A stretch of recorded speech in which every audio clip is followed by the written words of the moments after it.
Vətəndaşlardan tez-tez gələn suallardan biri də bundan ibarətdir ki, evlilik dövründə, yəni nikahda olarkən, nikah dövründə əmlak bölünə bilərmi? Yoxsa sadəcə boşandıqdan sonra məhkəmə qaydasında mı əmlak bölünə bilər? Buna bir neçə cavab vermək mümkündür. İlk olaraq, əmlakın bölünməsi üçün iki rejim müəyyənləşdirilir. Bunlardan birisi müqavilə ilə müəyyənləşdirdiyiniz rejimdir, digəri isə qanuni rejimdir.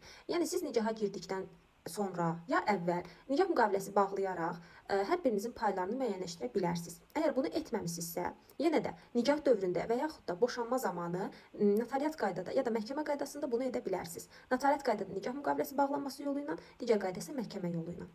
Əgər evlilik dövründə bu hərəkət yerinə yetirilirsə, bu zaman tərəflər arasında bölgü aparılmır. Sadəcə payın nisbəti müəyyənləşdirilir ki, hər bir tərəf hansı payı götürəcək. Yəni sabah bir gün hər hansı bir mübahisə baş verdiyi zaman artıq onların əlində hər hansı bir notarial qaydada təsdiqlənmiş nikah müqaviləsi ya da ki, məhkəmə qərarı olur ki, onlar paylarını müəyyənləşdiriblər əvvəlcədən. Həmçinin paylar müəyyən edildikdən sonra tərəflər onu öz adlarına rəsmiləşdirə də bilərlər.